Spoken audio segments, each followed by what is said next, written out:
Hi friends, ಇವತ್ತಿನ day blog ಯಾವುದಪ್ಪ ಅಂದರೆ ಲಾಸ್ಟ್ ಬ್ಲಾಗ್ ಏನು ನೋಡಿದ್ವಿ ಅಲ್ಲಿಂದನೇ ಬ್ಲಾಗ್ನ ನಾನು ಕಂಟಿನ್ಯೂ ಮಾಡ್ತಾ ಇದ್ದೀನಿ. ಈ ಬ್ಲಾಗ್ ಬಂದು ನಾನು ಅಮ್ಮ ಮನೆಗೆ ಹೋಗಿದ್ದೆ ಒಂದು ಬೇರೆ ಕಾರಣಕ್ಕೆ. ಬಟ್ ಅವತ್ತು ಅಪ್ಪನ ಮೂಡ್ ತುಂಬ ಚೆನ್ನಾಗಿತ್ತು, ತುಂಬ ಚೆನ್ನಾಗಿ ಮಾತಾಡಿದ್ರು, ಅವ್ರ ಆಸೆ ಕನಸು ಎಲ್ಲನೂ ಕೂಡ ಹೇಳ್ಕೊಂಡ್ರು. ಕೆಲವರು ಅಪ್ಪ ವೀಕ್ ಆಗಿದ್ದೀರಾ ಅಂತ ಹೇಳಿದ್ದೀರಾ, ಕೆಲವರು ಏನಾಯಿತು ಅಂತಲೂ ಕೂಡ ಹೇಳಿದ್ದೀರಾ. ನಾನು ಅದಕ್ಕೆ ಲಾಸ್ಟ್ ಬ್ಲಾಗಲ್ಲೇ ಮೆನ್ಷನ್ ಮಾಡಿಬಿಟ್ಟಿದ್ದೀನಿ ಅಪ್ಪನಿಗೆ ಹೆಲ್ತಾಗ ಅಪ್ಸೆಟ್ ಆಗೋಕ್ಕೆ, ತೊಂದರೆ ಆಗೋಕ್ಕೆ ಏನು ಕಾರಣ ಅಂತ. ನಾನು ಸ್ವಲ್ಪ ಟೈಮ್ ಬೇಕು, ಟೈಮ್ ತೊಗೊಂಡು ನಿಧಾನಕ್ಕೆ ಕ್ಲಾರಿಟಿ ಕೊಡ್ತೀನಿ. ಬಟ್ ಇವತ್ತು ನಾನು ಬಂದಿದ್ದು ಯಾವ ವಿಚಾರಕ್ಕೆ ಅಂದರೆ ಅಮ್ಮಂದು ಒಂದು ಮುತ್ತಿನ ಸರ ಮತ್ತು ನನ್ನೊಂದು ಕರಿಮಣಿ ಸರ, ಇದೆರಡೂ ಕೂಡ ನಾನು ಸ್ವಲ್ಪ ಆಲ್ಟ್ರೇಷನ್ ಮಾಡಿಸ್ಬೇಕಾಗಿತ್ತು. ಹಾಗಾಗಿ ಆ ಒಂದು ಕೆಲಸಕ್ಕೆ ಬಂದೆ. ಅಮ್ಮ ಹಿಂಗೆ ಇದ್ರೆ ಜೋಶು ನಮ್ಮ ಅಪ್ಪಂಗೆ ಸರಿ ಅಲ್ವಪ್ಪ ಅಮ್ಮ? ಒಂದೊಂದ್ಸರಿ ಇದ್ದಕ್ಕಿದ್ದಂಗೆ ನಮಗೆ ರಿವರ್ಸ್ ಆಗಿ ಬಾಯಾಗಿ ಬಂದಂಗೆ ಬೈದ್ಬಿಡ್ತಾರೆ. ಈ ತರ ಜೋಶಾಗಿ ಪ್ರೀತಿಯಿಂದ ನರಿಯಲ್ಲ ಇಲಿ ಆಗ್ಬಿಟ್ಟು ಆ ಇಲಿ ತಡ್ಕೊಳಕ್ ಆಗಲ್ವಲ್ಲ, ಬಿಲಿ ಬಿಲಿ ಬಿಲಿ ಬಿಲಿ ಬಿಲಿ ಬಿಲಿ ಬಿಲಿ ಬಿಲಿ ಬಿಲಿ ಅಂತದಲ್ಲ, ಸಿಕ್ತವ್ರ ಮೇಲೆಲ್ಲ ಫೈಟಿಂಗ್ ಮಾಡೋದು. ಅವಾಗ ದಿನ ಹೋಗ್ಬಿಡ. ಇವತ್ತು ಹೋಗಿದ್ದಲ್ಲ, ಹೋಗಿ ಮಾಡ್ಕೊಬರ್ಗೆ. ಇವತ್ತು ದೇವಸ್ಥಾನದಲ್ಲಿ ಹೋಗ್ಬೋದಾಗಿತ್ತಲ್ಲ. ಇವತ್ತು ಅಲ್ಲ, ಇನ್ನೂ ದೇವರು ಚೆನ್ನಾಗಿ ಆಯುಷ್ಯ ಕೊಡೋನು, ಸಣ್ಣ ಮಾಡ್ಕೊಂಡು ಕೈ ಮುಕ್ಕೊಂಡು ಇವತ್ತು ಹೋಗಿ ಊಟ ಮಾಡ್ಕೊಬರುವೆ. ದಿನ ಹೋಗಿದ್ ಬಾ, ಇನ್ನು ಆಯುಷ್ ಜಾಸ್ತಿ ಕೊಡ್ಲಿ. ಅಪ್ಪ ಇನ್ನಷ್ಟು ಉದ್ದದ ಒಂದು ಕನ್ನಡಿ ತಂದು ಹಾಕ್ಸ್ಬಿಡ್ಲಪ್ಪ. ಏನು ನೋಡ್ಕೊತಾ ಇದ್ದೀರಪ್ಪ? ಕೆನ್ನೆ ಎಲ್ಲ ಕೆನ್ನೆ ಇಳ್ದೋಗೈತೆ ಅಂತ. ಅಪ್ಪ ಇವಾಗ ಒಂಚೂರು ಬೆಳ್ಳಗಾಗಿದೆಯಪ್ಪ, ಮೊದಲ ಕರ್ಗಾಗ್ಬಿಟ್ಟಿದೆ ಒಂಚೂರು. ಈಗ ಒಂಚೂರು ಬೆಳ್ಳಗೆ ಕಾಣಿಸ್ತಾ ಇದೆಯಾ? ನಿಜ. ಮಂಡ್ಯದ ಗಂಡು. ಹಾಂ ಯಪ್ಪ, ನೀನ್ ಜ್ಯೂಸ್ ಕೊಟ್ರೆ ಕೆಮ್ಮತ್ತದೆ ಬೇಡ ಅಂತೀಯಪ್ಪ. ಇವಾಗ ನೋಡಿ ಜ್ಯೂಸ್ ಕೊಟ್ರೇನೆ ಬಡ್ಡಿ, ನೀನ್ ಮಾಡ್ಕೊಟ್ಬಿಟ್ಟೆ ಕೆಂಪತ್ತು ನನ್ಗೆ ಅಂತ ಬೈದೆ. ಹೌದಾ? ಬಾದಾಮಿ ಅಲ್ಲಿ ಡಾಕ್ಟರ್ ಕೇಳಿದ್ರೆ ಗೊತ್ತಾಗುತ್ತೆ ಬಿಡು. ಎಲ್ಲ ಕೋಲ್ಡ್ ಆಗೋದು, ತಂಪಾಗೋದು, ಯಾವ್ದು ಕೊಡೋದು ಅಂತ ಪಾಟಿ ಬೈದಲ್ಲೋ ಯಪ್ಪ. ನೀನು ನೋಡ್ತಾ ಇತ್ತು ನಮ್ಮಪ್ಪ. ಏನಿದು ಏನೋ ತೆಗ್ದವ್ರಲ್ಲ, ಏನಿದು ಅಂತ ನೋಡ್ತಾರ ನಮ್ಮಪ್ಪ ಅಂದೆ. ಅಪ್ಪ ನೀನ್ ತಿನ್ನಪ್ಪ ಫಸ್ಟು, ನೀನ್ ತಿನ್ನಪ್ಪ. ನೀನ್ ಆರೋಗ್ಯ ನೋಡ್ಕಪ್ಪ ತಿಂದು.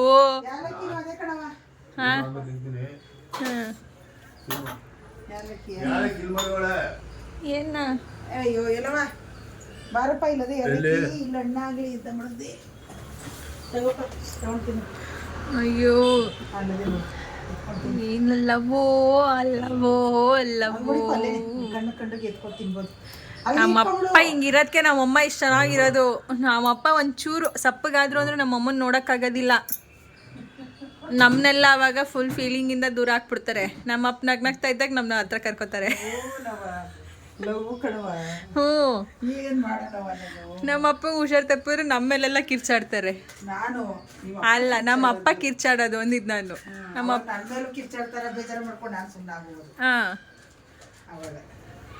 ಕನ್ನಡಿಗೆ ದೃಷ್ಟಿ ಆಗೋಗುತ್ತೆ. ಬಾಳೆಹಣ್ಣು ಕನ್ನಡಿಲಿ ನೋಡ್ಕೊಂಡು ತಿನ್ನೋಂಗೆ ಗೊತ್ತಪ್ಪ. ಈ ತರ ನೀವು ಯಾವ ತರ ತಿಂತೀನಿ ಅಂತ ನೋಡೋದು.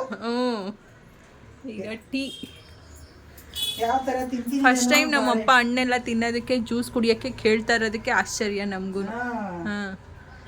ಬೈತಿತ್ತು, ಯಾವ ಹಣ್ಣು ಬೇಡ, ಹಣ್ಣು ಬೇಡ, ಡ್ರೈ ಫ್ರೂಟ್ಸೇ ಕುಡಿಲಿಲ್ವಲ್ಲವ ಕೊಟ್ರು ಬೇಡ ನನಗೆ ಅಂತ. ಅಲ್ಲಪ್ಪ ಇವತ್ತು ಗೊತ್ತಾಯ್ತಪ್ಪ ಫ್ರೂಟ್ಸ್ ಬಗ್ಗೆ ಏನು ಅಂತ. ಅಂತೆ ಇವತ್ತು ಗೊತ್ತಾಯ್ತಂತೆ. ಇದು ನಮ್ಮಮ್ಮಂದು ಏನೋ ಮುತ್ತಿನ ಸರ. ಇವಾಗ ಇದನ್ನು ಆಲ್ಟ್ರೇಷನ್ ಮಾಡಿಸ್ಬೇಕು. ಏನು ಆಲ್ಟ್ರೇಷನ್ ಅಂದರೆ, ಡಾಲರ್ ಹಿಂಗೆ ಏನಿದೆ ಹಿಂಗಿದ್ರೆ ಚೆನ್ನಾಗಿರುತ್ತೆ ಪೆಂಡೆಂಟು. ಬಟ್ ಇದು ಪೆಂಡೆಂಟ್ ಅಂದರೆ ಹಿಂಗಿದೆ, ತುಂಬ ಚಿಕ್ಕದಾಗಿ ಚೆನ್ನಾಗಿ ಕಾಣಿಸ್ತಾ ಇಲ್ಲ. ಹಂಗಾಗಿ ಈ ಥರ ಎಕ್ಸ್ಟ್ರಾ ಇವಾಗ ಒಂದು ಫಿನಿಶಿಂಗ್ ಕೊಡಿಸ್ಬೇಕು, ಹಿಂಗೆ ಕೂತ್ಕೊಳ್ಳೋಂಗೆ. ಹಾಗೆ ಇದಕ್ಕೆ ಬ್ಯಾಕ್ ಸೈಡ್ ರಿಂಗ್ ಹಾಕಿಲ್ಲ ಅವರು. 2 ರಿಂಗ್ಸ್ ಬರುತ್ತಲ್ಲ, ಹಂಗೆ ರಿಂಗ್ ಹಾಕಿಲ್ಲ. ರಿಂಗ್ ಹಾಕ್ತಿರೋ ಕಾರಣಕ್ಕೆ ಅಷ್ಟು ಚೆನ್ನಾಗಿ ಕೂತಿಲ್ಲ.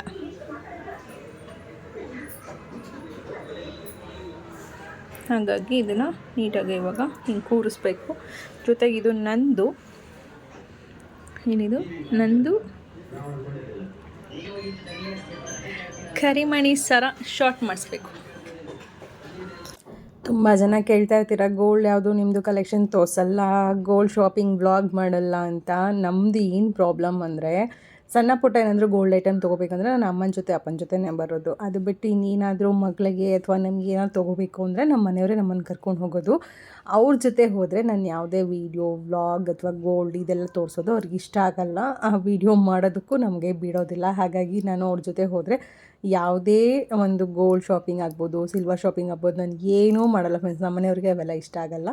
ಹಾಗಾಗಿ ನಾನು ಜಾಸ್ತಿ ಗೋಲ್ಡ್ ವೀಡಿಯೋ, ಸಿಲ್ವರ್ ವೀಡಿಯೋಸ್ ಎಲ್ಲ ಯಾವುದೂ ಮಾಡೋಕ್ಕೆ ಹೋಗಲ್ಲ. ಬಟ್ ಇವತ್ತು ಆಲ್ಟ್ರೇಷನ್ಗೆ ಅಂತ ಹೇಳಿ ಬಂದ್ವಲ್ಲ, ಹಾಗೆ ಅಮ್ಮ ಒಂದು ಇಯರಿಂಗ್ಸು ಕೂಡ ತೊಗೊಳ್ತಾ ಇದ್ದರು. ಕೈ ತೆಗಿಯಮ್ಮ ನೀನು, ಯಾವಾಗಲೂ ತಲೆ ಮೇಲೆ ಕೈ ಹೊತ್ಕೊಂಡು ಕೂತಿರ್ತೀಯ, ಎಲ್ಲೂ ಹೋದ್ರು ಅಮ್ಮ. ಸುಮಾರು ತಿಂಗಳಾಯಿತು ನಮ್ಮ ಓನರು ಕೃಷ್ಣ ಜ್ಯುವೆಲರ್ಸಿಗೆ ಬಂದು, ನಮ್ಮಮ್ಮನ ಫೇವ್ರೆಟ್ ಜ್ಯುವೆಲರ್ಸ್ ಹೇಳಿದ್ದು. ಎಲ್ಲ ಮೇಕಿಂಗ್ ಚಾರ್ಜ್ ವೇಸ್ಟೇಜ್ ಯಾವ ರೀತಿ ಕೊಡ್ತೀರಾ?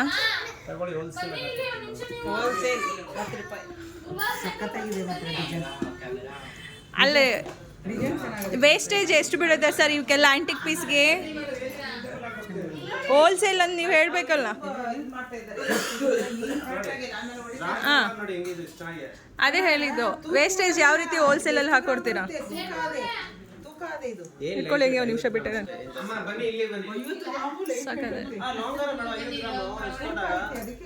ಅದು ಬೀಟ್ಸ್ ಎಲ್ಲ ಇರುತ್ತಲ್ಲಮ್ಮ, ಬೀಟ್ಸ್ ಎಲ್ಲ ಲೆಸ್. ಇದಂತೂ ಇದು ಯೂನಿಕ್. ಎಷ್ಟು ಗ್ರಾಮ್ ಇದೆ? ಇಲ್ಲಿ ನೋಡಿ ಲಕ್ಷ್ಮಿ ನೋಡಮ್ಮ. ಯಾರಾದರೂ ವ್ಲಾಗ್ ನೋಡಿದೆ ಗೋಲ್ಡ್ ಶಾಪಿಂಗ್ ಹೋಗ್ಬಿಟ್ರೆ ಸುಷ್ಮಾ ಅನ್ಕೋಬೇಕು ನಾನು ಸಣ್ಣ ಪುಟ್ಟ ಗೋಲ್ಡ್ ತೊಗೊಳಕ್ಕೆ ಬಂದಿರೋದು. ಫುಲ್ ಸೆಟ್ಟಾ ಅಥವಾ ಒಂದೇನಾ? 45 ಅಷ್ಟೇನಾ? 45 ಗ್ರಾಮ್ಸ್ಗೆ ಫುಲ್ ಸೆಟ್ಟೇ ಬಂದೈತೆ ನೋಡಮ್ಮ. ನೆಕ್ಲೆಸ್ ಮತ್ತೆ ಲಾಂಗ್ ಹ್ಞೂ, ಅಯ್ಯೋ ಫಿನಿಶಿಂಗ್ ಸಖತ್ತಾಗಿ ಬಂದಿದೆ.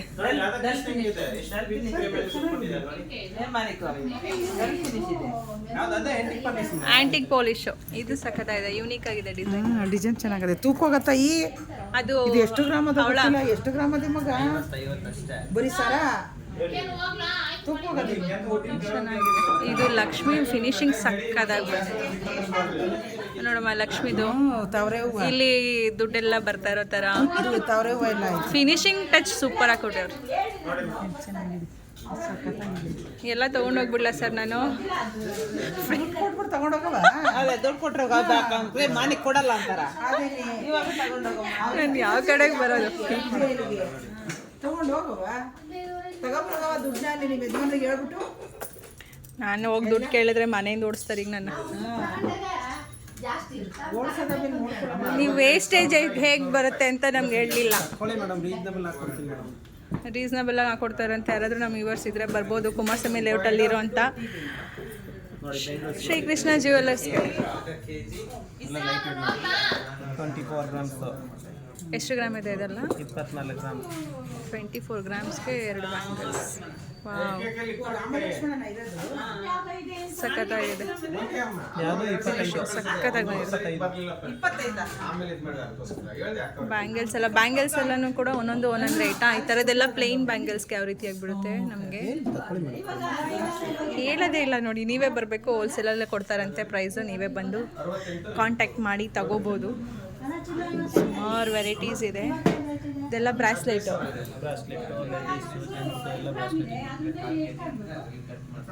ಮುತ್ತಿಂದು ಬ್ರಾಸ್ಲೆಟು ಎಲ್ಲ ಬೇರೆ ಬೇರೆ ಥರದ್ದು. ಸ್ವಲ್ಪ ಜಾಗ ಬಿಡಿ, ಹಂಗೆ ಚೂರು ಹಿಂದೆ ಬನ್ನಿ.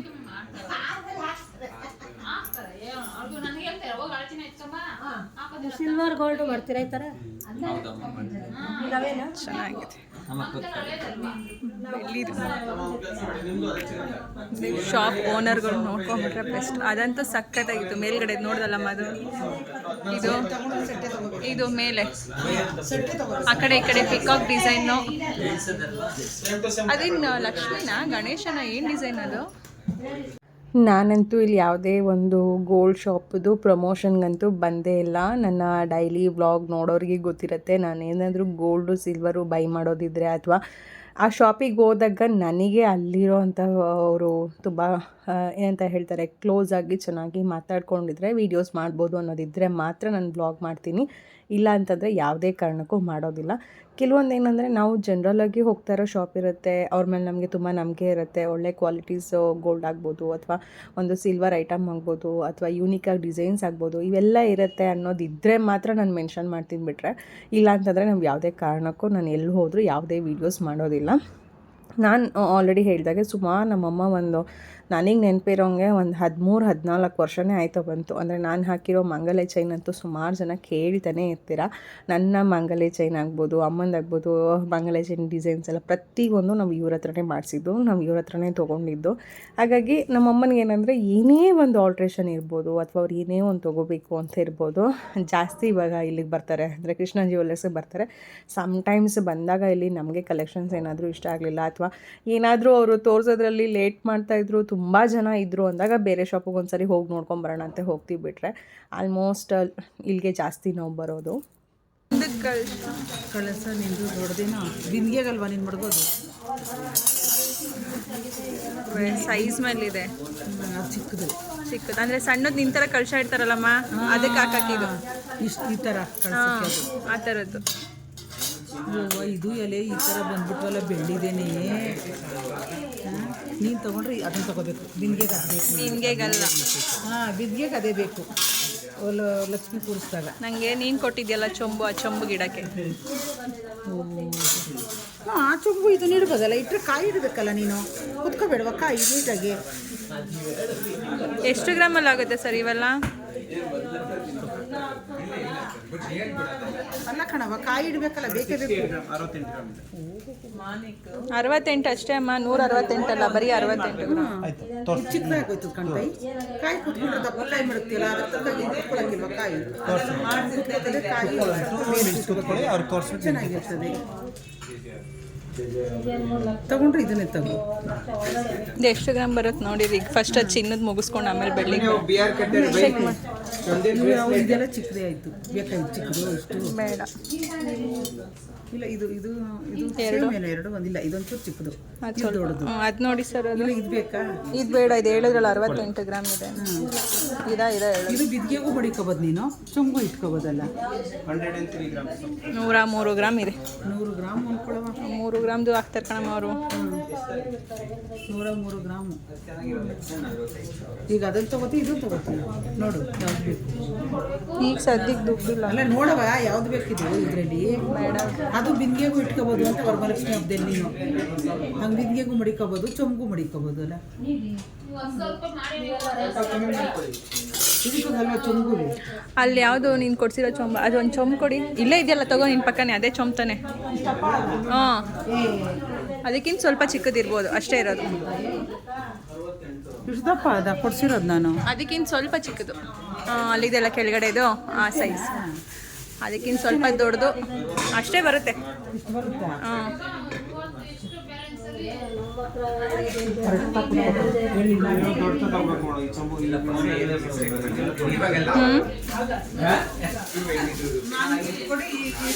ಅದು ಚಿಕ್ಕ.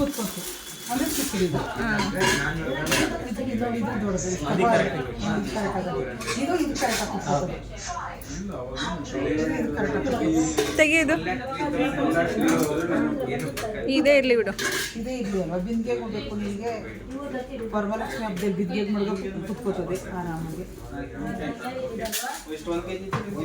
ನಿಮ್ಮ ಹತ್ರನೇ ತೊಗೊಂಡಿದ್ದು. ತಗೊಂಡಿದ್ದು ಬಿಂದಿಗೆನ ಎಷ್ಟು ಕೆಜಿ ಕೊಟ್ಟರು ನನಗೆ? ಕೆಜಿನ ತಗೊಂಡು ಎಷ್ಟು ವರ್ಷ ಆಯಿತು? ಅಲ್ಲಿ ಚಿಕ್ಕ ಒಂದಲ್ಲಿ ಇಟ್ಕೊಂಡಿದ್ದಲ್ಲ ಅವಾಗ. ಇದು ಒಂದೇ ಒಂದು ಚಿಕ್ಕದಾಗಿದ್ದಾಗ ತಗೊಂಡಿದ್ದು. ನಿಮ್ಮ ಹತ್ರ ತಾಯಿಸಿದ್ದು ನನ್ನ ಈ ಥರನ ಆಗುತ್ತೆ. ಅದು ಬಿಂದಿಗೆಗೂ ಹೋಯ್ತದೆ, ಅದಕ್ಕೂ ಹೋಯ್ತದೆ ಅಲ್ವಾ ತಾಯಿ? ನೋಡು ಇಷ್ಟೇ ಇರೋದು ಅನ್ಸುತ್ತೆ ಬಿಂದಿಗೆ. ಇಷ್ಟದ ಇದೇ ಸೈಜ್ ಕೊಟ್ಟಿರೋದು, ಅಂದರೆ ಒಂದೇ ಗಜಲಕ್ಷ್ಮಿದು. ಅದೇ ಇಲ್ಲ ತಗೊಂಡ್ರೆ ಇದು ತಗೋಬೇಕು ಅಷ್ಟೇ ಬಿಡ. ನೋಡಿ ಇಲ್ಲಿ ಚಿಕ್ಕದಾಯ್ತು, ಇದಿರ್ಬೇಕು ಅಷ್ಟೇ. ಹಾಂ ಚೊಂಬು ಆಯ್ತದೆ. ಇದು ಚೊಂಬು ಆಯ್ತದೆ ಬಿಡು, ಚೊಂಬೆ ತಂದು ತಗೊಳ್ಳೋಣ. ಚೊಂಬೆ ಇದು ದೊಡ್ಡದೇ ಆಗುತ್ತೆ. ನಾವು ಬಂದು ಚೊಂಬೆ ತೊಗೊಂಡು ತಗೊಳ್ಳೋಣ. ಚೊಂಬು ಇಡ್ತಾನೆ ಚೊಂಬು ಅದು ಬಾಯಿ ಚಿಕ್ಕದಲ್ಲ, ಇಷ್ಟು ಬೇಕು. ಓ ಎಲ್ಲ ಇವಾಗ ಅದೊಂದು ಫುಲ್ ಸೆಟ್ಟೇ ತಗೊಡ್ಬೇಕಮ್ಮ, ತಗೊಂಡ್ರೆ ತೆಂಗಿನಕಾಯಿ ಬೇರೆ. ಇವಾಗ ಯಾರು ಕಾಯಿ ಇಡಂಗಿಲ್ಲ ಹಬ್ಬ ಟೈಮಲ್ಲಿ. ಇದು ಒಳಗೆ ಕಾಯಿ ಮಾಡಿಬಿಟ್ಟು ಅದರೊಳಗೆ ಹಂಗೆ ಹಾಕ್ಬಿಡೋದು ಅಷ್ಟೇ. ಅದರಲ್ಲಿ ನವಧಾನ್ಯಗಳು ಹಾಕ್ಕೊಂತಾರೆ, ನವಧಾನ್ಯ ಹಾಕ್ಬಿಟ್ಟು ಇಡೋದು. ಅದು ಭಾರ ಇಲ್ವಲ್ಲಮ್ಮ, ಭಾರ ಬಿಡ್ಬೇಕಲ್ಲ ಹಿಂಗೆ ಇವಾಗೆಲ್ಲ. ಈಗ ಹಂಗೆ ಕೂರಿಸ್ಬಿಟ್ಟು ಲಕ್ಷ್ಮಿ ಹಬ್ಬದಲ್ಲಿ ಲಕ್ಷ್ಮಿ ಕಟ್ಬಿಡೋದು. ತೆಂಗಿನಕಾಯಿ ಹಂಗಲ್ಲಮ್ಮ, ಡೈಲಿ ಇವಾಗ ಹಿಂಗೆ ಇಡ್ತಾ ಇರೋದೆಲ್ಲ. ತೆಂಗಿನಕಾಯಿ ಬಿಟ್ಟರೆ ಈಗೆಲ್ಲ ಬೆಳ್ಳಿದೆ ಇಟ್ಬಿಡ್ತಾವ್ರೆ ಫುಲ್ ಸೆಟ್ಟು. ಅದಕ್ಕೆ ಅಕ್ಕಿ ತುಂಬ ಹೊಡ್ಕೊಬಿಡೋದು ಹಂಗೆ. ನವಧಾನ್ಯಗಳು ಹಾಕ್ಕೊಳ್ಳೋದು. ಅದಕ್ಕೆ ಆ ಥರದ್ದು ಒಂದು, ಈ ಥರದ್ದು ಒಂದು, ಇದು ಒಂದು ತೊಗೊಳ್ಳೋಣ ಅಂತಿದ್ದೀನಿ. ಈಗ ತೊಗೊಂಡ್ರೆ ಈಗ ಅವೆರಡು ತೊಗೋಬೇಕು ನೀನು, ಹಂಗೆ ಲಕ್ಷ್ಮಿ ಹಬ್ಬ ಕೂರ್ಸೋಕ್ಕೆ ಮಾಡೋಕ್ಕೆ. ಎಲ್ಲ ಫುಲ್ ಬೆಳ್ಳಿ ಜೋಲಸಿ ಅವ್ರ ಹತ್ರ ಅದಪ್ಪ ಎಲ್ಲ ಐತ್ ನೋಡಮ್ಮ. ಈ ಥರ ಎಲ್ಲ ತೊಗೊಂಡಿರೋದು ಅಲ್ಲ, ಆ ಥರ ಇಲ್ಲ ಇದು ಒಂದು ಸರ ಫುಲ್ಲು. ಓ ಈ ಥರ ಹಾಕೊಳ್ಳೋದಕ್ಕೆ ಫುಲ್ ಸರ ಇದು. ಓ ಈ ಥರ ಮೂರು ಎಳೆದು. ಈಗ ಚಿನ್ನದಲ್ಲಿ ಮಾಡಿಸ್ತೀನಿ ಅಂದರೆ ಇಷ್ಟೇ ಮಾಡಿಸ್ಕೊಂಡು ಹಾಕೋಬೋದು. ಇಲ್ಲ ನಮ್ಮಮ್ಮ ನನಗೆ ಕೊಡೋದು ಹಿಂಗೆ ಈ ಥರ ಚೆನ್ನಾಗತ್ತೆ ನೋಡು, ಎಷ್ಟು ಚೆನ್ನಾಗಿ ಕಾಣಿಸ್ತದೆ. ಇಲ್ಲಿ ಕುತ್ಕೋಬೇಕು, ಇನ್ನು ಹಿಂದಕ್ಕೆ ಹಾಕರೆ ಹಿಂಗೆ ಬರುತ್ತೆ. ಹಿಂಗೆ ಅಲ್ಲಮ್ಮ, ಇಲ್ಲಿಗೆ ಕುತ್ಕೋಬೇಕು. ಈ ನೋಡಿ ಇಷ್ಟು ಫುಲ್ಲು ಇಲ್ಲಿಗೆ ಬರ್ಬೇಕು ಹಿಂಗೆ. ಇವತ್ತಿನವರೆಗೂ ನಾನಂತೂ ಒಂದು ಬೆಳ್ಳಿದು ಜ್ಯುವೆಲರಿ ಅಂತ ತೊಗೊಂಡೇ ಇಲ್ಲ. ಬೆಳ್ಳಿ ಮತ್ತು ಗೋಲ್ಡ್ ಮೇಲೆ ಇಷ್ಟ ಆಗುತ್ತೆ. ಅಂದರೆ ಈ ಹೊಸದಾಗಿ ಏನಾದರೂ ಒಂದು ಬರ್ತಾ ಇರುತ್ತಲ್ಲ, ಹೋದಾಗ ನೋಡಿದಾಗ ಅದು ರೇಟು ಗ್ರಾಮು ತಿಳ್ಕೊಂಡಿರ್ತೀನಿ. ನನ್ನಲ್ಲಿ ಸ್ವಲ್ಪ ದುಡ್ಡನ್ನ ಸೇವಿಂಗ್ಸ್ ಮಾಡಿಟ್ಟಿರೋದೇನಿರುತ್ತೆ, ಆ ಟೈಮಲ್ಲಿ ನಾನೊಂದು ಸ್ವಲ್ಪ ದುಡ್ಡನ್ನು ಸೇವಿಂಗ್ಸ್ ಮಾಡಿಟ್ಟಿದ್ದೀನಿ. ನಮ್ಮ ಮನೆಯವ್ರ ಹತ್ರ ಒಂದು ಸ್ವಲ್ಪ ತೊಗೊಳ್ತೀನಿ, ನಾನು ಏನೋ ಒಂದು ಮನೆಗೆ ತೊಗೊಬರ್ಬೇಕು ಕೊಡಿ ಅಂತ. ನಮ್ಮ ಮನೆಯವ್ರಿಗೆ ಬೆಳ್ಳಿ ಮೇಲೆ ಇನ್ವೆಸ್ಟ್ ಮಾಡೋದು ಅವ್ರಿಗೆ ಇಷ್ಟ ಆಗಲ್ಲ. ಹಾಕ್ಕೊಂಡ್ರೆ ಗೋಲ್ಡೇ ಜ್ಯುವೆಲರಿ ಹಾಕೋ, ಇಲ್ವಾ ಬೇಡವೇ ಬೇಡ, ಏನು ಬೇಡ ಅಂತಾರೆ. ಮತ್ತು ಬೆಳ್ಳಿನೂ ಅಷ್ಟೇ, ಏನಾದರೂ ಮನೆಗೆ ಎಕ್ಸ್ಟ್ರಾ ತೊಗೊಳ್ತೀನಿ ಅಂತಂದರೆ ಅದು ಅವಶ್ಯಕತೆ ಇಲ್ಲ, ಬೇಡ, ವೇಸ್ಟು, ಸಾಕು. ಮನೇಲಿ ಪೂಜಾ ರೂಮ್ಗೆ ಬೆಳ್ಳಿ ವಸ್ತು ಎಷ್ಟಿದೆ ಅಷ್ಟೇ ಸಾಕು, ಅಷ್ಟ್ಬಿಟ್ರೆ ಬೇರೆ ಏನೂ ಬೇಡ ಅನ್ನೋ ಥರ ನಮ್ಮ ಮನೆಯವರು. ಹಾಗಾಗಿ ಅವ್ರ ಜೊತೆ ಬಂದರೆ ನಾನು ಬೇರೆದು ಯಾವುದು ತೊಗೊಳಕ್ಕಾಗೋದಿಲ್ಲ. ಅವ್ರು ಇಲ್ಲದೇ ಇದ್ದಾಗ ಅಮ್ಮನ ಕರ್ಕೊಂಬಂದು ಈ ಥರದ್ದು ಏನಾದರೂ ನೋಡಿ ನಂಗೆ ಇಷ್ಟ ಆದರೆ ನಂದು ಒಂದು ಸೇವಿಂಗ್ಸ್ ಅಮೌಂಟ್ ಏನಿರುತ್ತೆ ಅದರಲ್ಲಿ ನಾನು ತೊಗೊಳ್ತೀನಿ. ಹಾಗೆ ಇದೆಲ್ಲ ಸ್ವಲ್ಪ ಬೆಳ್ಳಿ ಜ್ಯುವೆಲರೀಸ್ ಇತ್ತು, ಏನೇನೆಲ್ಲ ಇದೆ ಅಂತ ನಾನು ಅಮ್ಮ ಇಬ್ಬರು ಕೂಡ ನೋಡ್ತಾ ಇದ್ವಿ. ಈ ಶಾಪವ್ರು ಅಂತೂ ನಮ್ಮ ಅಮ್ಮನಿಗೆ ಚೆನ್ನಾಗಿ ಪರಿಚಯ ಇರೋದ್ರಿಂದ ಇಡೀ ಶಾಪಲ್ಲಿ ನಮ್ಮಮ್ಮ ಏನು ನೋಡಿದ್ರು ಅಥವಾ ಏನು ಕೇಳಿದ್ರು ಸ್ವಲ್ಪನೂ ಬೇಜಾರು ಮಾಡ್ಕೊಳ್ದೆ ಎಲ್ಲನೂ ಕೂಡ ತೋರಿಸ್ತಾ ಇರ್ತಾರೆ. ಬೇಕು ಮಗ ನೋಡಿ ಫ್ರೆಂಡ್ಸ್, ನಾನು ಆಚೆ ಹೋದರೆ ಫುಲ್ ಎಲ್ಲ ಹಿಂಗೆ ಇಟ್ಕೊಂಡು ಕಾಣಿಸ್ತಾನೆ ಇಲ್ಲ. ಲೈಟ್ ಹಾಕಿದ್ರೆ ತಾನೇ ಕಾಣಿಸೋದು. ಲಾಸ್ಟ್ ಒಂದು ಲೈಟ್ ಹಾಕಿಲ್ಲ, ಮೆಣಸಿನ್ಕಾಯಿ ಒಣಗಾಕಿ ತಂದ್ರೆ ಅಪ್ಪ ಹೇಳಿದ್ರ ನಾನು ತಂದಿದ್ದು. ನನ್ನ ಕೈ ತೊಳ್ಕೊಂಡಿದ್ದೀನಿ, ಆದ್ರೂ ಇಲ್ಲ, ಕಣ್ಣು ಮುಟ್ಕೊಂಡಿದ್ದೀನಿ. ಅದೇನು ಅದ್ರ ಮೇಲೆ ತಾನೇ ಬಟ್ಟೆ ಮೇಲೆ ಹಾಕಿದ್ದೆ, ಹಂಗೆ ಎಲ್ಲ ಫುಲ್ ಹೋಗಿತ್ತು, ಎಲ್ಲ ಆ ಕಡೆ ಈ ಕಡೆ ಎಲ್ಲ ಚೆಲ್ಲೋಗಿತ್ತು. ಕಡೆ ಒಳಗಳು ಅಲ್ಲೇ ಇದು ಕೊಬ್ಬರಿ ಎಣ್ಣೆ ಅಮ್ಮ ಮನೆಗೆ ತೊಗೊಂಡೋಗೋಣ ಅನ್ಕೊಂಡೆ ಇವಾಗ ಹೋಗ್ಬೇಕಾದ್ರೆ. ಬಟ್ ಏನಂದ್ರೆ ಇನ್ನೊಂದು 2 days ಆಗಲಿ ಆಮೇಲೆ ತೊಗೊಂಡೋಗ್ಕೊಡೋಣ ಅಂದ್ಬಿಟ್ಟು ಬಂದೆ. ಇದು ಮೆಣಸಿನ್ಕಾಯಿ ಮಸಾಲ ಸಾಂಬಾರು ಪೌಡರ್ ರೆಡಿ ಮಾಡ್ಬೇಕು ನಾಳೆ. ಇವತ್ತು ಮಂಗಳವಾರ ಅಂತ ಮಾಡಿಲ್ಲ, ಏನು ಬಿಸಿಲಲ್ಲಿ ಒಣಗಾಕಿದ್ದೆ. ನಮ್ಮ ಮನೇಲಿ ನಾವು ಮಾಡುವಂತಹ ಸಾಂಬಾರು ಪೌಡರಲ್ಲಿ ಏನೇ ಒಂದು ಮಸಾಲ ಸಾಂಬಾರು ಪೌಡರ್ ಏನೇ ಆಗಲಿ ಫ್ರೆಂಡ್ಸ್, ನಮ್ಮ ಮನೆಗೆ ನಾನು ಯಾವ ರೀತಿಯಾಗಿ ಯೂಸ್ ಮಾಡ್ತೀನಿ ಅದೇ ಥರನೇ ಕಂಪ್ಲೀಟ್ ಪ್ರತಿಯೊಂದೂ ನೀವು ಬಂದು ನೋಡ್ಬೋದಿಲ್ಲ. ಹತ್ರ ಇಲ್ಲಿ 3 ಮೆಣಸಿನ್ಕಾಯಿ ನಾನು ಈಕ್ವಲ್ ಆಗಿ ಅಳತೆ ಮಾಡಿಬಿಟ್ಟು ಇದು ಮಾಡಿದ್ದೆ, ಅಂದರೆ ಒಣಗಾಕಕ್ಕೆ ಇಟ್ಟಿದ್ದೆ. ಎಲ್ಲ ಉದ್ರೋಯ್ತಾವಲ್ರು, ಹೆಚ್ಚಾಕೊಂಡಿದ್ದೇನೆ. ಎಲ್ಲನೂ ತೊಟ್ಟು ತೆಗೆದು ಮಣ್ಕಟ್ಟು ಮೆಣಸಿನ್ಕಾಯಿ ಆಗಲಿ ಬ್ಯಾಡಿಗೆ ಗುಂಟೂರು ನಿಮಗೆ ತೊಟ್ಟು ತೆಗೆದಿರೋದೇ ಸಿಗುತ್ತೆ. ಬಟ್ ಮಣ್ಕಟ್ಟು ಮೆಣಸಿನ್ಕಾಯಿ ಮಾತ್ರ ತೊಟ್ಟು ತೆಗ್ದಿರೋದು ಸಿಗಲ್ಲ, ಅದನ್ನು ನಾವೇ ತೆಗಿಬೇಕು ನೋಡಿ. ಎಲ್ಲ ಪ್ರತಿಯೊಂದು ತೊಟ್ಟೆಲ್ಲ ತೆಗೆದು ಒಣಗಾಕಿಟ್ಟಿದ್ದೆ, ಯಾಕಂದರೆ ನಾಳೆ ರೆಡಿ ಮಾಡಬೇಕು. ಇವತ್ತು ಮಂಗಳವಾರ ಅಂತ ರೆಡಿ ಮಾಡಿಲ್ಲ. ನಮ್ಮಮ್ಮ ಮಂಗಳವಾರ ಶುಕ್ರವಾರ ಎಲ್ಲ ಮೆಣಸಿನ್ಕಾಯಿ ಉರಿಬೇಡ, ಒಳ್ಳೆಯದಲ್ಲ ಅಂತ ಹೇಳ್ತಾರೆ ಅನ್ನೋ ಕಾರಣಕ್ಕೆ ಬಿಸಿಲಿದ್ರೆ ಒಣಗಾಕ್ತೀವಿ, ಬಿಸಿಲಿಲ್ಲ ಅಂದರೂ ಚೆನ್ನಾಗಿ ರೋಸ್ಟ್ ಮಾಡಿ ಹಾಕ್ತೀವಿ. ಈಗಲೂ ಅಷ್ಟೇ ಒಣಗಿಸಿದ್ದೀನಿ ಅಂತಲೂ ಕೂಡ ರೋಸ್ಟ್ ಮಾಡಿನೇ ಹಾಕೋದು. ನನ್ನ ಮಕ್ಕಳೆಲ್ಲ ಪೂಜೆ ಮಾಡಿದ್ದಾರೆ. ಹಾಗೆ ಭತ್ತ, ಸೊಪ್ಪು ಕೈಯಲ್ಲೇ ಇಟ್ಕೊಂಡಿದ್ದೀನಿ, ಅವಾಗಿಂದ ತೆಗ್ದೇ ಇಲ್ಲ, ಈಗ ನೆನಪಾಗ್ತಾ ಇದೆ. ಮೆಂತ್ಯ ಸೊಪ್ಪು ಆ್ಯಂಡ್ ಕೊತ್ತಂಬರಿ ಸೊಪ್ಪು, ಪುದೀನ ಸೊಪ್ಪು.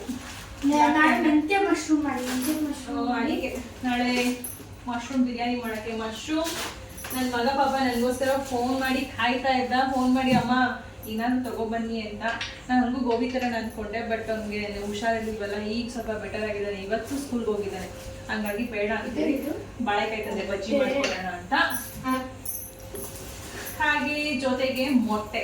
ಅಪ್ಪ ಹೊಡೆದಾಕ್ ಬಿಡ್ತಿದ್ದೆ, ಆಲ್ಮೋಸ್ಟ್ ಹಿಂಗೆ ನೋಡ್ತಾ ಇದ್ದೆ ನಾನು ಇಬ್ಬರಲ್ಲಿ. ಒಂದಿದ್ರೆ ಮೊಟ್ಟೆ. ನಾನು ಆಚೆ ಹೋದರೆ ಎಷ್ಟು ತೊಗೊಂಬರ್ತೀನಿ ಅಂದರೆ ಬಾಳೆಕಾಯಿ, ನಿಂಬೆಹಣ್ಣು, ಹೀರೆಕಾಯಿ ಸೊಪ್ಪು, ಮಶ್ರೂಮು, ಮೊಟ್ಟೆ ಎಲ್ಲ ಒಂದೊಂದು ಕಡೆ ಸಿಗುತ್ತೆ ಫ್ರೆಂಡ್ಸ್. ಎಲ್ಲನೂ ಆನ್ ದ ವೇ ಬರ್ತಾ ಅಮ್ಮ ಮನೆಯಿಂದ ಪರ್ಚೇಸ್ ಮಾಡ್ಕೊಂಡ್ಬಂದೆ. ಸುಮ್ಮನೆ ಜೆಪ್ಟೋಲ್ ಹಾಕಿದರೆ ಸರಿ ಹೋಗಿರೋದೇನು. ಬಟ್ ಜೆಪ್ಟೋಲ್ ಎಷ್ಟಿದೆ ಮೊಟ್ಟೆ ಗೊತ್ತಿಲ್ಲ. ಅಲ್ಲಿ 1 ಟ್ರೇ ಬಂದು 160 ಇತ್ತು. ಅಂದರೆ ಮೊಟ್ಟೆದೇ ದೊಡ್ಡ ಅಂಗಡಿ ಇದೆ ಅಲ್ಲಿ. ಜೆಪ್ಟೋಲ್ ಎಷ್ಟಿದೆ ಗೊತ್ತಿಲ್ಲ. ಬಾಳೆಕಾಯಿ ಎಲ್ಲ 13 ರೂಪಾಯಿ ಒಂದು. ದಪ್ಪ ದೊಡ್ಡದಾಗಿದೆ. ಇವತ್ತು ಬಾಳೆಕಾಯಿ ಕೊಡೋರು ಹೇಳ್ತಾ ಇದ್ರು, ಇದು ನಂಗೆ ನಿಜವಾಗ್ಲೂ ಗೊತ್ತಿಲ್ಲ, ನಂಗೆ 1 ಕೊಡಿ ಸಾಕು ಅಂತ ಅಂದೆ. ಬಟ್ ಆ ಅಮ್ಮ ಫಸ್ಟ್ ಟೈಮ್ ಅವ್ರು ಹೇಳಿದ್ದು ಬಾಳೆಕಾಯಿ ತೊಗೋಬೇಕಾದ್ರೆ ಯಾವತ್ತೂ ಅಷ್ಟೇ ಅಮ್ಮ, ನನ್ನ ಹತ್ರನೇ ಎಲ್ಲ ಬೇರೆಯವ್ರ ಹತ್ರ ಆದರೂ ಅಷ್ಟೇ 1 ತೊಗೋಬೇಡಿ, ತೊಗೊಂಡ್ರೆ ಜೋಡಿ ತೊಗೊಳ್ಳಿ. ಬಾಳೆಕಾಯಿ ನುಗ್ಗೆಕಾಯಿ ಎಲ್ಲನೂ ಕೂಡ ಜೋಡಿ ತೊಗೋಬೇಕಂತೆ, ಸಿಂಗಲ್ ತೊಗೋಬಾರ್ದಂತೆ. ಯಾಕೆ ಏನು ನಂಗೆ ಗೊತ್ತಿಲ್ಲ, ಅವ್ರು ಹೇಳಿದ್ರು. ಅವ್ರಿಗೆ ವ್ಯಾಪಾರ ಆಗಬೇಕು ಅಂತ ಕೊಡ್ತಾರೇನೋ ಅಂತ ಅಂದ್ಕೊಂಡು ನಾನು ತೊಗೊಬಂದೆ. ಇನ್ನೇನು ಮಾಡೋದು, ಅವ್ರು ಹಂಗೆ ಹೇಳಿದ್ಮೇಲೆ ಸರಿ ಬಿಡಿ ಹೋಗ್ಲಿ, ವ್ಯಾಪಾರ ಆಗ್ಬೇಕು ಅನ್ಸುತ್ತೆ ಅವ್ರಿಗೆ, ಅದಕ್ಕೆ ಹೇಳ್ತಾರೆ ಅಂತ ತೊಗೊಂಡು. ಹಾಗೆ ಹೀರೆಕಾಯಿ ಸ್ವಲ್ಪ ತೊಗೊಂಡೆಲ್ಲ ಬಂದೆ. ಇವತ್ತು ನಿಜ ಯಾವುದೇ ಬ್ಲಾಗ್ ಮಾಡೋ ಐಡಿಯಾ ನಿಜವಾಗ್ಲೂ ಇರಲಿಲ್ಲ ಫ್ರೆಂಡ್ಸ್. ನನಗೆ ಸುಮ್ಮನೆ ಅಮ್ಮ ಮನೆಗೆ ಹೋದೆ ಮಾತಾಡ್ತಾ ಇದ್ದೆ, ಸುಮ್ಮನೆ ಕೂತಿದ್ದೆ. ಓಕೆ ಶುರು ಮಾಡೋಣ ಅಂತ ಅನ್ನಿಸ್ತು. ಕೆಲವೊಂದು ಏನು ಅಂತಂದರೆ ನಮ್ಮ ಇಷ್ಟು ದಿನಗಳ ನಾವು ತುಂಬಾ ಅಪ್ಪನ ವಿಚಾರದಲ್ಲಿ ಎಲ್ಲರೂ ಕೂಡ ಮೂಡ್ ಅಪ್ಸೆಟ್ ಆಗಿದ್ವಿ. ಒಂಥರ ಫೀಲ್ ಬ್ಯಾಡ್ ಅನ್ನೋ ಥರ ಆಗಿತ್ತು. ಅಮ್ಮನೂ ಕೂಡ ತುಂಬ ಬೇಜಾರು ಮಾಡ್ಕೊಂಡಿದ್ರು. ನಾವು ಬ್ಲಾಗಲ್ಲಿ ತೋರ್ಸೋಕ್ಕಾಗಲಿ ಅಪ್ಪ ಅಮ್ಮನ್ನೆಲ್ಲ ನನಗೂ ಇಷ್ಟ ಆಗ್ತಾ ಇರಲಿಲ್ಲ. ಸ್ವಲ್ಪ ಎಲ್ಲ ನಮ್ಮಲ್ಲೂ ಕೂಡ ನಮಗೇ ಗೊತ್ತಿಲ್ಲದಂಗೆ ಕೆಲವೊಂದು ಮನಸ್ಸಿಗೆ ನೋವು ಇದರೆಲ್ಲ ಇದ್ದಿದ್ದರಿಂದ ನಾನು ಅಪ್ಪ ಅಮ್ಮನ ಬ್ಲಾಗಲ್ಲಿ ತೋರಿಸ್ತಾ ಇರಲಿಲ್ಲ. ಈಗ ಒಂದು ಸ್ವಲ್ಪ ಅಪ್ಪ ಬೆಟರ್ ಆಗಿದ್ದಾರೆ. ಬಟ್ ಅವ್ರು ಬೆಟರ್ ಆಗಿದ್ದಾರೆ ಅಂತ ನಂಗೆ ತೋರಿಸೋದಕ್ಕೂ ಒಂದೊಂದ್ಸರಿ ಭಯ ಆಗುತ್ತೆ. ಯಾಕಂದರೆ ಈಗಂತೂ ಯಾವ ಟೈಮಲ್ಲಿ ಯಾರಿಗೆ ಏನೇನಾಗುತ್ತೆ ಹೆಂಗಾಗುತ್ತೆ ಅಂತ ಹೇಳೋಕ್ಕಾಗಲ್ಲ. ಹಾಗಾಗಿ ಸದ್ಯಕ್ಕೆ ದೇವರು ಇವಾಗ ಹೇಗಿಟ್ಟಿದ್ದಾರೋ ಹಾಗೆ ಚೆನ್ನಾಗಿಟ್ಟಿರಲಿ ನಮ್ಮ ಅಪ್ಪ ಅಮ್ಮನ. ಕೆಲವೊಂದು ಅಪ್ಪಂಗೆ ಆಗಿದ್ದಕ್ಕೆ ಅಮ್ಮನೂ ಕೂಡ ಬೇಜಾರು ಮಾಡಿಕೊಂಡು ಒಂದಷ್ಟು ದಿನಗಳ ಕಾಲ ಅವರು ಸಪ್ಪಗಾಗಿದ್ದರು, ಯಾರ ಜೊತೆನೂ ಮಾತಾಡ್ತಾ ಇರಲಿಲ್ಲ. ಕೆಲವೊಂದು ಆಗುತ್ತಲ್ಲ ಲೈಫಲ್ಲಿ ಅಪ್ಪಲ್ಸ್ಟು, ಅದರ ಅಪ್ ಆ್ಯಂಡ್ ಡೌನ್ ಅನ್ನೋ ಥರ ನಮ್ಮ ಲೈಫಲ್ಲೂ ಆಯಿತು. ಎಲ್ಲೋ ಒಂದು ಕಡೆ ಅಮ್ಮ ಸ್ವಲ್ಪ ಸೈಲೆಂಟ್ ಆಗಿದ್ದರಿಂದ ನಾನು ಸ್ವಲ್ಪ ಅಮ್ಮನ ಮನೆಯಿಂದನೂ ದೂರ ಇದ್ದೆ ಅನ್ನೋ ಥರ ಅನಿಸ್ಬಿಟ್ಟಿತ್ತು ನನಗೆ. ಯಾಕಂದರೆ ಇಷ್ಟು ವರ್ಷಗಳ ಕಾಲ ನಾನು ಯಾವತ್ತೂ ಅಮ್ಮನ ಒಂದಿನೂ ಮಾತಾಡಿಸಿ ಇದ್ದಿದ್ದೇ ಇಲ್ಲ. ಅಂಥದ್ರಲ್ಲಿ ಎಷ್ಟೋ ದಿನಗಳ ಕಾಲ ಅಮ್ಮನ ಜೊತೆ ಮಾತಾಡಿರಲಿಲ್ಲ. ಸಖತ್ ಬೇಜಾರಾಗಿತ್ತು ನನಗೂ ಕೂಡ ಅವಾಗ. ಬಟ್ ನಂಗೆ ಗೊತ್ತಿತ್ತು ಸಿಚುವೇಶನ್ ಹೇಗಿದೆ ಏನು ಅಂತೆಲ್ಲ. ಫೈನಲಿ ಟೈಮ್ ಎಲ್ಲ ಒಂದು ಬರುತ್ತೆ ಅಂತಾರಲ್ಲ, ಹಂಗೆ ಕಾಲ ಕೂಡ ಬಂತು, ಸರಿ ಹೋಯಿತು. ಇವತ್ತು ಅದೊಂದು ನಂದು ಕರಿಮಣಿ ಸರ ಒಂದು ಸರಿ ಮಾಡಿಸ್ಬೇಕಾಗಿತ್ತು, ಹಾಗಾಗಿ ಹೋಗಿದ್ದು. ಬಟ್ ಈಗಿರೋ ಗೋಲ್ಡ್ ರೇಟ್ ಬಂತು 14,885 ರೂಪಾಯಿ ಗ್ರಾಮ್ ಇದೆ. ಜಸ್ಟ್ ನಂದು ಅದೊಂದು ರೆಡಿ ಮಾಡಿಸೋದಕ್ಕೆ ಮತ್ತು ಅಮ್ಮಂದೊಂದು ಮುತ್ತಿನ ಸರ ಒಂದು ರೆಡಿ ಮಾಡಿಸಿದ್ವಿ. ಜೊತೆಗೆ ಅಮ್ಮ ಒಂದು ಜುಮ್ಕಿ, ಅಂದರೆ ಅವ್ರ ಹತ್ರ ಒಂದು ಜುಮ್ಕಿ ಇತ್ತು, ಬಟ್ ಅದು ಓಲೆ ಅದು ಚೆನ್ನಾಗಿರಲಿಲ್ಲ ಅಂತ ಅದೊಂಚೂರು ಅಂದರೆ ಜುಮ್ಕಿಗೆ ಮ್ಯಾಚ್ ಆಗೋ ಥರ ಒಂದು ಓಲೆ ಎಲ್ಲ ಟೋಟಲ್ ಇದು ಮಾಡಿದ್ದು. ಎಲ್ಲ ಒಂದು ನಮ್ಮದೇ ಎಲ್ಲ ಗೋಲ್ಡ್ ಎಲ್ಲ ಇತ್ತಲ್ಲ, ಎಲ್ಲ ಹಾಕಿ ಮಾಡಿ ತೊಗೊಳೋದಕ್ಕೆ ಒಂದು 5 ಗ್ರಾಮ್ ಅಂದ್ಕೊಳ್ಳಿ ಎಕ್ಸ್ಟ್ರಾ ಅಂತ ಆಗಿದ್ದು ನಮಗೆ. ಒಂದು 5 ಗ್ರಾಮ್ ಎಕ್ಸ್ಟ್ರಾ ಆಯಿತು. ಬಟ್ ಇನ್ನೊಂದು 5 ಡೇಸ್ ಆದಮೇಲೆ ಅವ್ರು ನನಗೆ ಕೊಡ್ತೀನಿ ಅಂತ ಹೇಳಿದ್ದಾರೆ. 5 ಗ್ರಾಮ್ಗೆ ಇವತ್ತಿನ ರೇಟಲ್ಲಿ 83,800 ಎಷ್ಟಿದೆ ಟೋಟಲ್ 84,000 ರುಪೀಸ್ ಆಯಿತು. ಎಷ್ಟಕ್ಕೆ ಪಾಪು? ಜಸ್ಟ್ 5 ಗ್ರಾಮ್ಗೆ 5 ಗ್ರಾಮ್ ಚಿನ್ನಕ್ಕೆ ಇವತ್ತು 84,000 ರೂಪಾಯಿ ಪೇ ಮಾಡಿದ್ದೀವಿ. ಎಷ್ಟು ಹೊಟ್ಟೆ ಉರಿತಾ ಐತೆ ಅಂದರೆ ಚಿನ್ನ ರೇಟು ಆಗಿರೋದು ಎಲ್ಲ ನಮಗಂತೂ ಫುಲ್ ಶಾಕ್. ಅಷ್ಟು ರೇಟ್ ಆಗಿದೆ ಅಂತ. 5 ಗ್ರಾಮ್ 84,000. ನನ್ನ ಮದುವೆ ಆದಾಗ 1,700 ರೂಪಾಯಿ ಗ್ರಾಮ್ ಇತ್ತು ಅಷ್ಟೇ. ನಾನು ಇದು ಮಾಂಗಲ್ಯ ಚೈನ್ ಮಾಡಿಸ್ದಾಗಲೂ ಗ್ರಾಮ್ ಬಂದು 5,200 ರೂಪಾಯಿ ಇತ್ತು. ಬರೀ 5,200 ರುಪೀಸ್ ಇತ್ತು ಈ ಚೈನ್ ಮಾಡಿಸ್ದಾಗ. ಇನ್ನೇನು ತೊಗೊಳಕ್ಕಾಗಲ್ಲ ಫ್ರೆಂಡ್ಸ್. ಗೋಲ್ಡು ಬಾರಿ ನೋಡಿ ಕಣ್ ತುಂಬಿಸ್ಕೊಂಡು ಮನ್ಸಿಗೆ ಖುಷಿ ಪಡಬೇಕು ಅಷ್ಟೇ. ತೊಗೊಳಕ್ಕೆ ಸ್ವಲ್ಪ ಕಷ್ಟ. ಇರೋ ಗೋಲ್ಡನ್ನು ಉಳಿಸ್ಕೊಂಡ್ರೆ ಸಾಕಾಗಿದೆ. ನನಗೆ ಯಾವುದೇ ವ್ಲಾಗ್ ಮಾಡಬೇಕಂತ ನಿಜ ಅಂದ್ಕೊಂಡಿರಲಿಲ್ಲ. ಇದೊಂಥರ ಮಿಕ್ಸ್ ಆ್ಯಂಡ್ ಫೀಲಿಂಗ್ಸ್ ವ್ಲಾಗ್ ಆಗಿರುತ್ತೆ. ಇದೊಂಥರ ಡೈಲಿ ವ್ಲಾಗ್ ಆಗಲಿಲ್ಲ. ಜಸ್ಟ್ ನಮ್ಮ ಒಂದು ಫೀಲಿಂಗ್ಸ್ನ ಶೇರ್ ಮಾಡ್ಕೊಂಡಿದ್ದು, ಜೊತೆಗೆ ಒಂದು ಸಣ್ಣ ಪುಟ್ಟ ಶಾಪಿಂಗ್ನ ಶೇರ್ ಮಾಡ್ಕೊಂಡಿದ್ದಷ್ಟೇ. ಮೇ ಬಿ ಈ ವ್ಲಾಗು ನಿಮ್ಗೆ ಇಷ್ಟ ಆಗ್ಬೋದು. ಅಪ್ಪ ಅಮ್ಮ ಎಲ್ಲ ಮಾತಾಡಿರೋದ್ರಿಂದ ಇಲ್ಲಿಗೆ ವ್ಲಾಗ್ನ ಎಡ್ ಮಾಡ್ತೀನಿ. ಮತ್ತೆ ಸಿಗೋಣ ಇನ್ನೊಂದು ವ್ಲಾಗಲ್ಲಿ ಅಂತ ಹೇಳ್ತಾ bye friends. Thank you so much for watching. Bye. ಇದೊಂದು ನನಗೆ ಅಪ್ಪ ಅಮ್ಮ ಇಬ್ಬರು ಮಾತಾಡಿರೋದು, ಅದರಲ್ಲೂ ಸುಮಾರು ದಿನ ಆದಮೇಲೆ ಅಪ್ಪ ನಮ್ಮ ಜೊತೆ ಮಾತಾಡಿರೋದಕ್ಕೆ ಇದೊಂದು ಮೆಮೊರೇಬಲ್ ವ್ಲಾಗ್ ಆಗಿರುತ್ತೆ ಅನಿಸುತ್ತೆ ನನಗೆ. ಅದಕ್ಕೋಸ್ಕರ ಈ ವ್ಲಾಗ್ನ ನಾನು ನಿಮ್ಮ ಜೊತೆ ಎಲ್ಲರ ಜೊತೆ ಶೇರ್ ಮಾಡ್ಕೊಳ್ತಾ ಇದ್ದೀನಿ.